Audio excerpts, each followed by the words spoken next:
नमस्ते, नमस्कार, जय हिंद दोस्तों। स्वागत है आपका आपके अपने प्लेटफॉर्म भीष्म में। और आज हम आपके साथ स्टैटिक जीके से संबंधित कुछ महत्वपूर्ण प्रश्नों को डिस्कस करने वाले हैं। तो चलिए शुरू करते हैं।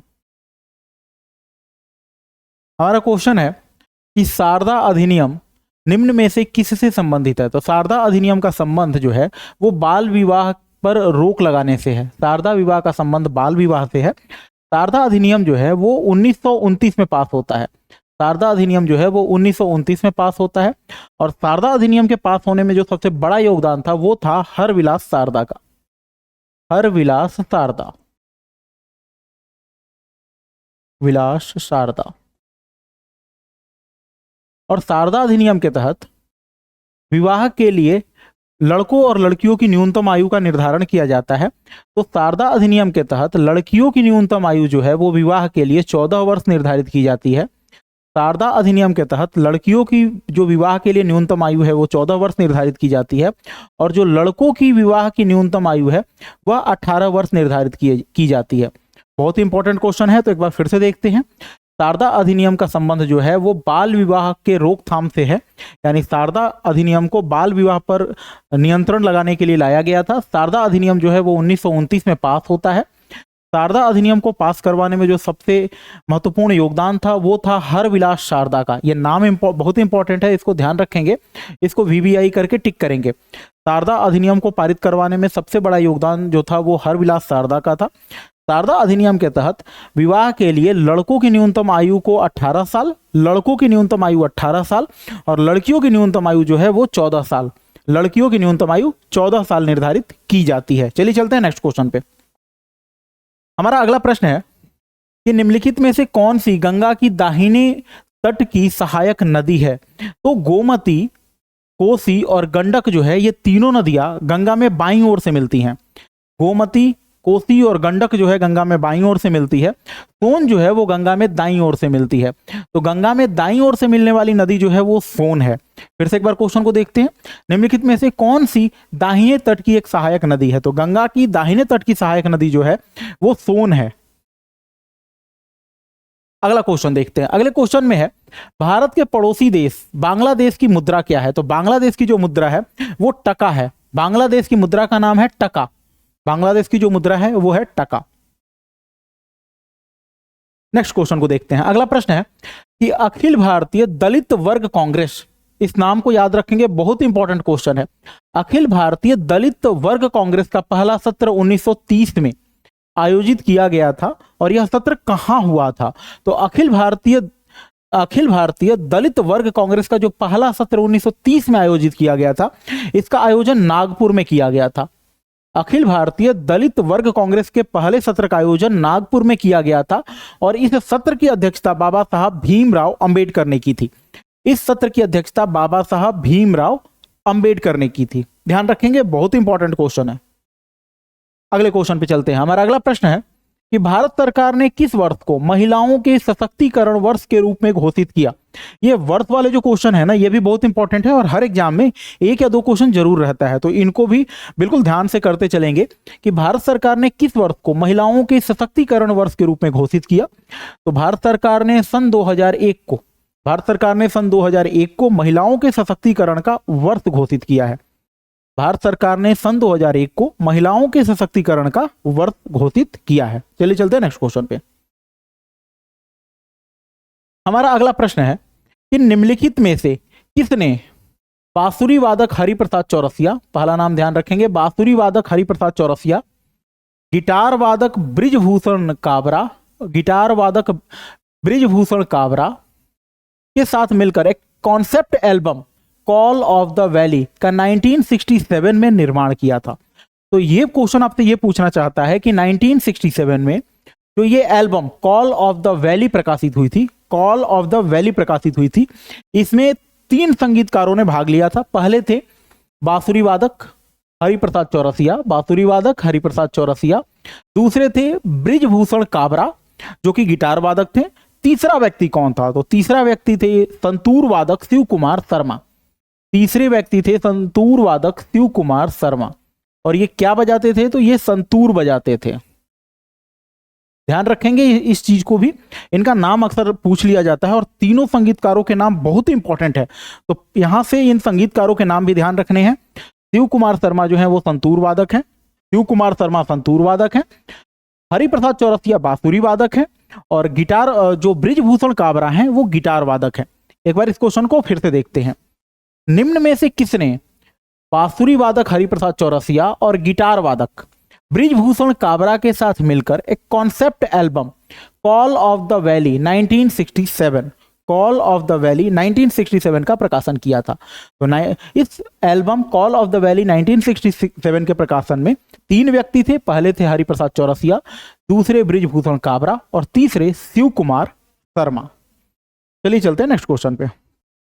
अगला क्वेश्चन है, भारत अपनी सबसे बड़ी अंतर्राष्ट्रीय सीमा किस देश के साथ साझा करता है? तो भारत की जो सबसे बड़ी सीमा रेखा है वो बांग्लादेश के साथ लगती है। भारत की सबसे बड़ी सीमा रेखा जो है वो बांग्लादेश के साथ लगती है। अब आप पूछोगे कि मास्टर जी बांग्लादेश के साथ भारत की सीमा रेखा कितनी लंबी है? तो बांग्लादेश के साथ भारत की सीमा रेखा की लंबाई 4096 यानी 4096 किलोमीटर है। बांग्लादेश के साथ भारत की सीमा की लंबाई 4096 किलोमीटर है। अब आप पूछोगे कि अगर सबसे बड़ी सीमा या सबसे ज्यादा सीमा भारत की बांग्लादेश के साथ लगती है तो सबसे कम सीमा किसके साथ लगती है? तो भारत की जो सबसे कम सीमा है वो अफगानिस्तान के साथ लगती है। किसके साथ लगती है? तो अफगानिस्तान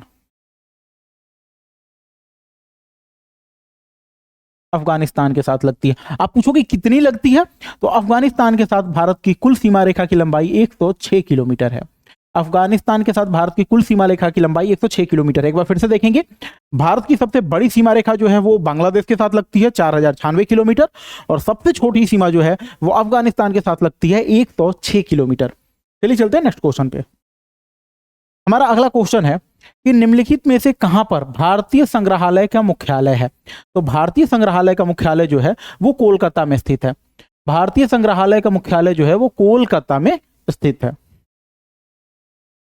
हमारा अगला क्वेश्चन है कि कृष्णदेव राय के दरबार में आने वाला पुर्तगाली यात्री कौन था? तो कृष्णदेव राय के दरबार में डोमिगो पायस आया था, और डोमिगो पायस जो था वो एक पुर्तगाली यात्री था, यानी ये पुर्तगाल से आया था। तो हमारा प्रश्न फिर से एक बार रिपीट करते हैं, कृष्णदेव राय के दरबार में आने वाला पुर्तगाली यात्री कौन था? तो कृष्णदेव राय के दरबार में आने वाला जो पुर्तगाली यात्री था वो डोमिगो पायस था। अगला क्वेश्चन देखते हैं। हमारा अगला प्रश्न है कि बीबी का मकबरा नामक एक प्रसिद्ध ऐतिहासिक स्मारक निम्नलिखित में से कहां पर अवस्थित है? तो जो बीबी का मकबरा है औरंगाबाद महाराष्ट्र में स्थित है।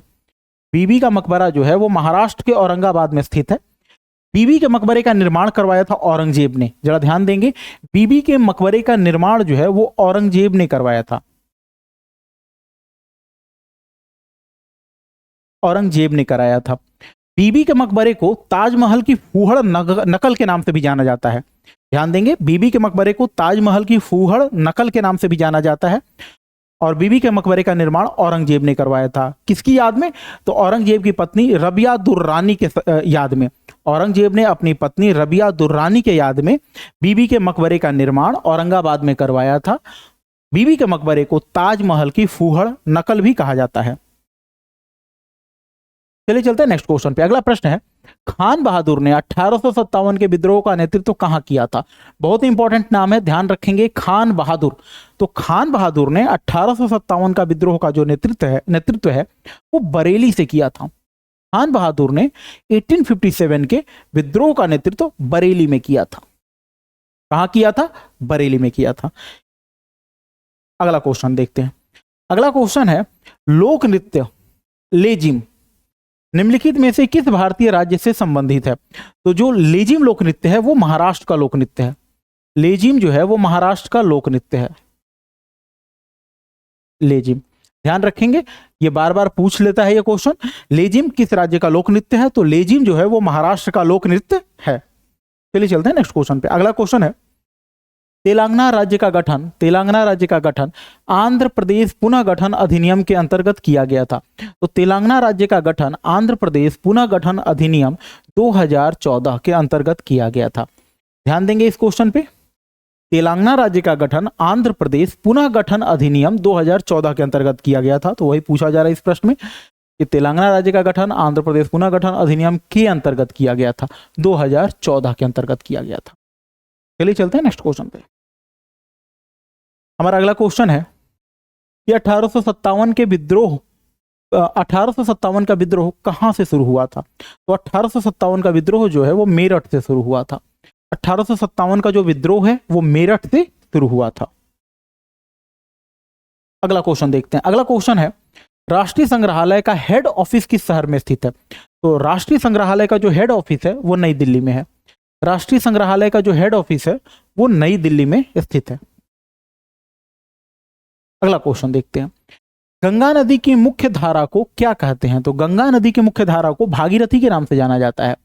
जो गंगा नदी की मुख्य धारा है उसे हम भागीरथी कहते हैं। फिर से ध्यान देंगे इस क्वेश्चन पे। गंगा नदी की मुख्य धारा को हम किस नाम से जानते हैं? तो गंगा नदी की मुख्य धारा को हम भागीरथी के नाम से भी जानते हैं। अगला क्वेश्चन, भारत के संविधान का अनुच्छेद 20 से संबंधित है, किससे संबंधित है? तो भारतीय संविधान का अनुच्छेद जो 20 है वो हमें अपराधों के लिए दोष सिद्धि के संबंध में संरक्षण प्रदान करता है। भारतीय संविधान का जो अनुच्छेद 20 है वो हमें अपराधों के लिए दोष सिद्धि के संबंध में संरक्षण प्रदान करता है, यानी protection in respect of conviction for offence, यानी कोई व्यक्ति आपको खुद के खिलाफ गवाही देने के लिए बाध्य नहीं कर सकता। ठीक है, तो यही पूछा जा रहा है इस प्रश्न में कि भारत के संविधान का अनुच्छेद 20 किससे संबंधित है? तो भारतीय संविधान का अनुच्छेद 20 जो है वो अपराधों के दोष सिद्धि के संबंध में संरक्षण प्रदान करता है।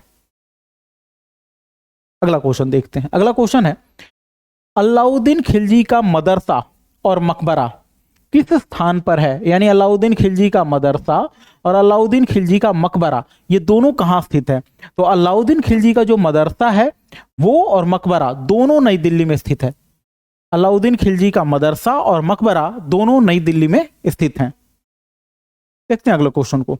हमारा अगला प्रश्न है निम्न में से कौन सा अनुसंधान संस्थान केंद्र पुणे में स्थित है? तो पुणे में राष्ट्रीय जल अकादमी स्थित है।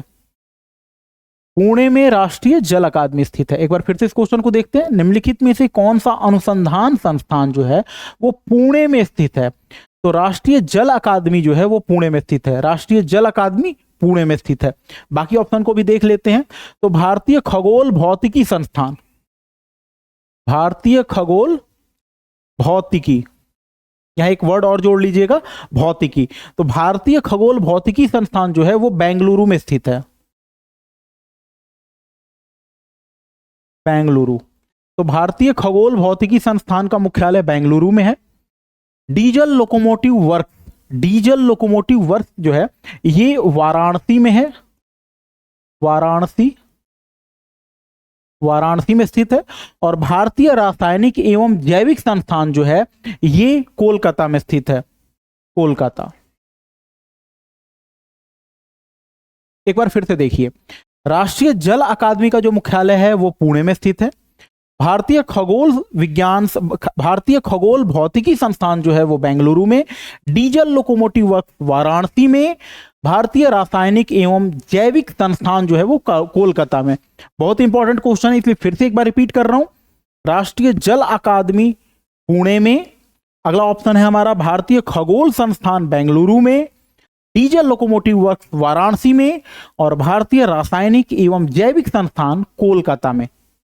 चलिए चलते हैं नेक्स्ट क्वेश्चन पे। हमारा अगला क्वेश्चन है भारत की खोज सर्वप्रथम किस यूरोपीय यात्री ने की थी? तो भारत की खोज जो है वो वास्को डी गामा ने की थी।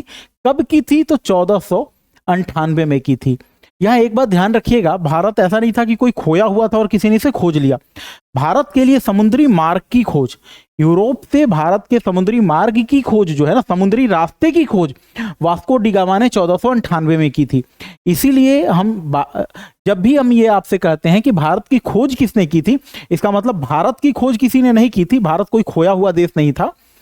भारत के लिए समुद्री मार्ग की खोज वास्को डी गामा ने 1498 में की थी और इसे ही भारत की खोज कहा जाता है।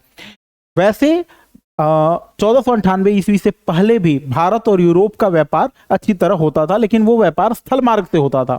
1498 के बाद ही यूरोप और भारत के समुद्री मार्ग का पता चलता है। तो एक बार फिर से इस क्वेश्चन को देखते हैं। भारत की खोज सर्वप्रथम किस यूरोपीय यात्री ने की थी? तो भारत की खोज वास्को डी गामा ने की थी। कब की थी? तो 1498 में की थी। इस तरह के और इंफॉर्मेटिव वीडियोज के लिए हमारे चैनल को लाइक, शेयर और सब्सक्राइब जरूर करें। धन्यवाद।